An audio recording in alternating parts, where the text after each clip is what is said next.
Voinic mesure 8,50 m d'auteur, 14 mètres de longueur et 5 mètres de large. Éric est un Ardennais pur souche. Pour rendre hommage à son département, ce sidérurgiste a vu les choses en grand. Une sculpture de 50 tonnes qu'il a réalisée tout seul. Il y a 12 000 heures de travail sur 11 ans. J'ai démarré le Voinic, c'était en pleine nuit de Saint-Sylvestre. J'ai fait la fête comme tout le monde, un petit coup dans le casque. Et puis bon, j'ai attaqué, puis après je dis voilà, il faut finir. Aujourd'hui, Voinic est devenu le symbole des Ardennes, un département boisé qui a du groin et une capitale lumineuse. Charleville-Mézières. Mais est-ce suffisant? Il n'y a pas la plage, il n'y a pas le soleil, il pleut. C'est comme dans le film Les Ch'tis, une fois qu'on arrive ici, il commence à pleuvoir. Résultat des courses dans le classement des 100 villes préférées des Français, loin derrière les championnes du Sud, la capitale des Ardennes se classe 100e et bonne dernière. Pourtant, les Ardennais n'en démordent pas. Passer à côté de leur département serait une grave erreur. Les gens vont dans le sud en vacances et tout, mais nous on peut faire la même chose, on fait la même chose en fait. Mais bon, dans le nord, bon. Il faut aimer marcher, aimer la nature, aimer le calme. Chez nous, la nuit, il fait noir.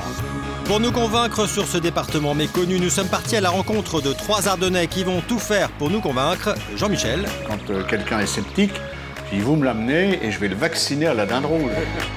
Liliana. Je suis venue à Charleville-Mézières pour la marionnette et je suis restée par amour. Et Bruno. D'ici une paire d'années, on va dépasser la Bretagne au niveau des légendes. Et ça, à mon avis, à long terme, ça paye. En pleine campagne ardennaise, Bruno le restaurateur vit avec ses produits. Ça peut être sympa, ça. Il y a les épices, il y a le temps, il y a le séchage. Il y a une odeur vraiment puissante, comme le département. Cette pomme de terre, elle a vraiment une originalité, c'est que, comme on dit chez nous, elle peut cuire des heures, elle ne se déflicote pas. Elle reste pomme de terre. Bruno est fier des traditions ardennaises qu'il met en valeur dans son auberge, à commencer par la cuisine. On va manger la cacasse à cunu. C'est un peu le fleuron du département. Cacasse à cunu, cunu ça veut dire sans viande, pas de viande. Une spécialité à base de pommes de terre qui nécessite un sacré tour de main. Le pire qui peut nous arriver, c'est que ça colle. Ça colle au cul. La cacasse à cunu, elle ne colle pas au cul. Là, c'est le début d'une belle histoire. Regardez.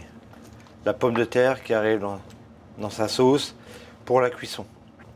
Mais je vois que c'est impeccable. Reste à saler et poivrer. À l'instant, tout à l'instant. C'est un repas traditionnel de campagne. C'est pas le truc super allégé, c'est certain. Mais le terroir ardennais, ce sont aussi des célébrations ancestrales que Bruno tient à faire partager à sa clientèle. Bon, tout le monde en rond autour du menhir. Séparez les filles. Des menhirs et des dolmens, il y en avait dans la vallée. Nous, on les replante. Regardez celui-là comme il est beau. Entre deux cuissons, notre restaurateur est druide dans la plus pure tradition ardennaise. Et aujourd'hui, il a un message important à faire passer. Je veux un costaud, secouer la pierre. Du rythme, voilà. Sentez la vibration du sol. Donc là, mon père est en train de communiquer avec le ciel et la terre pour faire cesser la pluie. On a une bonne pluviométrie ici, il y a de quoi s'entraîner. Magique, le message est passé. Donc là, la pluie va s'arrêter grâce au message qui a été forcément, envoyé. forcément. Vous y croyez? Ah oui, bien sûr. Le druide ardennais va surpasser les druides de la terre entière. Bruno va-t-il réussir son pari climatique? Rendez-vous dans 2 heures sous le soleil des Ardennes. À l'autre bout du département, Jean-Michel est aussi l'auteur d'un petit miracle avec cette race de dinde qu'on ne trouve que dans les Ardennes. Un beau plumage roux, elle avait le tour des yeux bleus. J'ai craqué, quoi. J'ai dit tiens, pourquoi pas de la dinde rouge. Un coup de cœur qui a conduit Jean-Michel à tout tenter pour sauver l'espèce. La dinde rouge des Ardennes elle n'existait plus qu'à l'état de relique. Et en 1985, j'ai retrouvé un dindon et 2 dindes. Et maintenant, le résultat, il est là. On en fait naître chaque année 12 à 15 000. Il fallait que quelqu'un le fasse, c'est moi qui le fais, quoi. Depuis ce jour, Jean-Michel vit au rythme de la dinde. Voilà, donc je vous amène une petite partie de la collection. Quitte à repenser toute la décoration de sa maison. Quand j'en trouve un, j'achète, même s'il est très kitsch comme celui-là. Il y a des trucs complètement laids, comme celui-là. Et puis il y en a d'autres qui sont beaucoup plus réussis, comme ce bronze. Alors j'ai même un CD de 77, Le Dindon.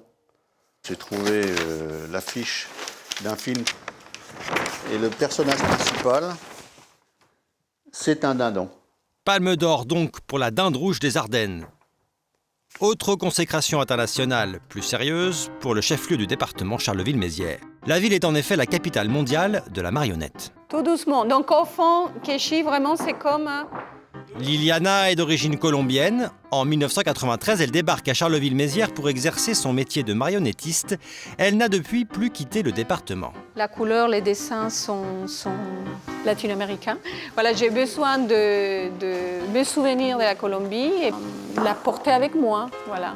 Liliana est nostalgique de l'Amérique latine. Il faut dire qu'en arrivant dans les Ardennes, le dépaysement a été brutal. Venant du soleil, d'une très grande ville, Cali, c'est 2 millions d'habitants, j'ai été un peu désespérée. Mais il y a du soleil au cœur des Ardennais. Voilà.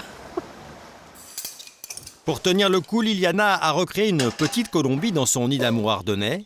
Au menu, pas de caca sacunu, mais du chili con carne.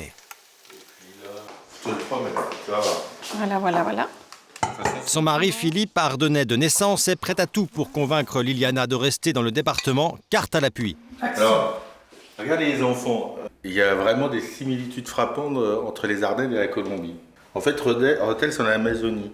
Puis en fait, Charleville, c'est Bogota, c'est la capitale, c'est pareil. Si tu es au même endroit, c'est incroyable. Bon, c'est vrai qu'il y a quelques points de différence importants, mais... Bon, les enfants, vous êtes convaincus par la théorie de papa? Plus ou moins. À l'auberge de Bruno, l'ambiance est beaucoup moins latino. Et voici la caca facenu. Dans la grande cocotte. Attention, la voici, la voilà. Le plat a mijoté toute la matinée, place à la dégustation. C'est très très très bon. Ouais. L'arôme, le parfum, Il est dans notre chère France, un petit coin bien valeureux. Les Ardennes, un pays qui se goûte et qui s'écoute. Alors si le voyage vous tente, attention, vous risquez de ne jamais en repartir. Tous les jeunes qui quittent les Ardennes, ils reviennent forcément un peu plus tard. Donc c'est beau à voir, on quitte pas un pays comme ça. Ardennes toujours quoi, Ardennes un jour, Ardennes toujours. Ne manque plus qu'un grand ciel bleu. Et c'était la promesse de Bruno, notre druide. Le miracle est-il au rendez-vous? Mais il pleut plus. Là, regardez. Est-ce que vous voyez la pluie? Nous sommes trop forts dans les Ardennes. Les légendes sont avec nous. Ardennes, vrai berceau de feu.